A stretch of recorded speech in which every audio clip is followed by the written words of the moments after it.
Here's a question. Why does a $25,000 shed quote turn into $38,000?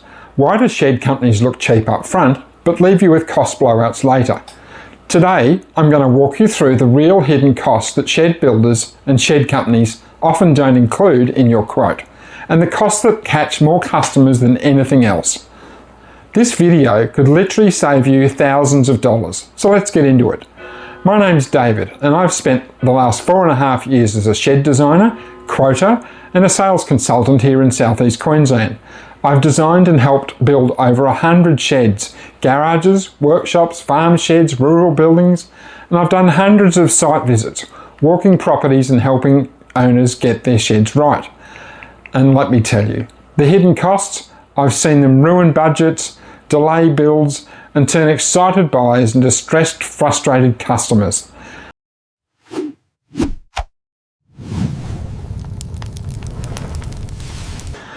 There's something you need to understand. Shed companies compete really hard on price.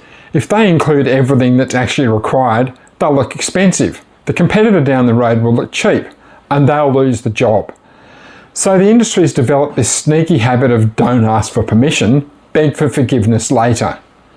Meaning they leave things out on purpose, things they know you'll need, and those missing items become variations once you've already signed the contract. Your quote goes up, your budget blows out, and suddenly you look like an unreasonable one for being upset. Earthworks are without doubt the single most unpredictable shed cost, and the one most shed quotes conveniently skip. Here's why.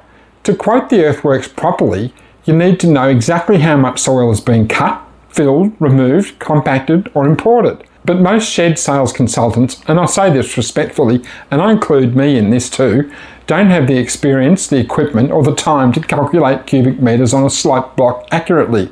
But even if they did, here's something 95% of shed buyers don't know. Soil changes volume. Soil, that's the stuff sitting in the ground under your shed. It expands by about 30% when you excavate it. Yep, 30%. So a 10 metre cube cut suddenly becomes a 13 metres in a truck.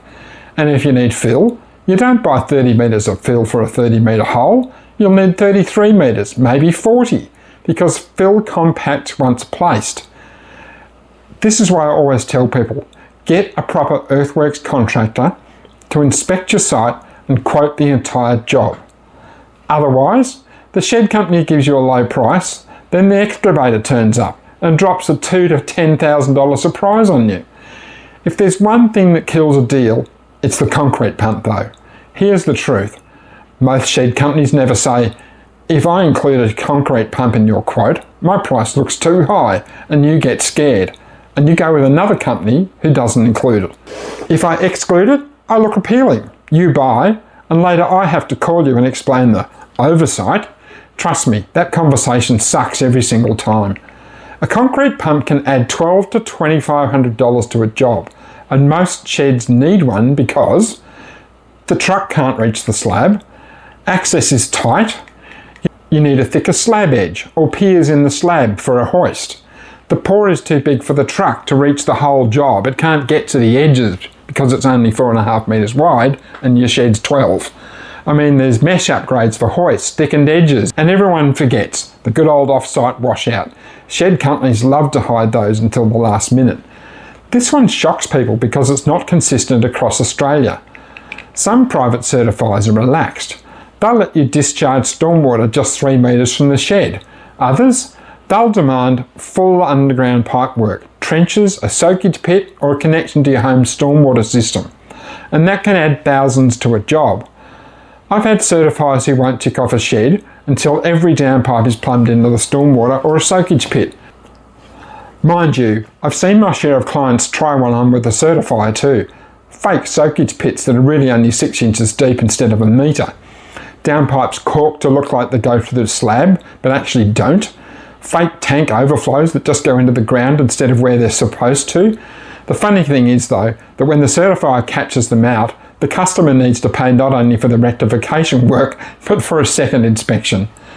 You can do everything right and still get hit with a $3,000 stormwater requirement at the end, which is why you never assume that drainage is included with the quote. And this is one that almost nobody talks about, and it can change the price of your build by hundreds or thousands of dollars. Different shed companies handle variations very differently. They're the council variations. One company I work for, we handled siting variations in-house, and we passed on only the council's application fee to the customer. Fair, simple, predictable. Another, they passed the entire variation to a private certifier and charged the customer $1,300 for the service of him doing it for them, on top of the council's fee. And some councils charge $1,000 and some charge more. This is why two shed quotes can look identical, but one ends up costing way more than the other. Now for the mini hidden fees. These are the additional death by 1,000 cut items. These are the mini hidden costs that no one warns you about. Delivery fees for the kit, re-delivery fees if your site isn't ready or you refuse delivery, engineer upgrades after you sign a contract, the old design subject to engineering approval fine print, electrical, plumbing, gas or telephone line ruptures during excavation. They're your responsibility, by the way. Insulation assumptions. Each of these is $200 here, $600 there. Before you know it, they're thousands of dollars above the original quote. Now, I'm not here to bash shed companies. I've worked for a couple. But you need to understand how the industry works. Sales teams are pressured to win the job first. Competitors are constantly undercutting each other, and if you include every realistic cost in the first quote, you look expensive. You lose the sale. So instead of scaring you off, they leave things out, sometimes intentionally, sometimes because it's impossible to price without a site visit, sometimes intentionally because they don't want you to know. Either way, you end up paying for it later. You can avoid 90% of hidden costs by asking the right questions up front. Here's what I tell people all the time. 1. Ask for an itemised quote.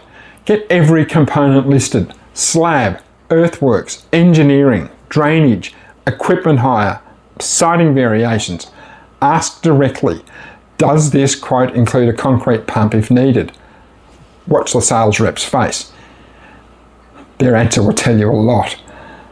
Get a real earthworks quote. Don't guess. Don't assume. Get a professional contractor to quantify it and put the work in to do it yourself. Remember too, the shed company needs to make a profit on everything they sell you. So a hint is, if it's going through their bank account, they're making a profit. Confirm approvals. Building approval. Planning approval if required. Council versus certification fees. Overlay conditions. Ask for written confirmation. Are there likely to be any variations we haven't discussed? If they hesitate, guess what? There's variations coming. To make this easy, I've put together a shed quote comparison checklist. Geez, that's a hard one to say.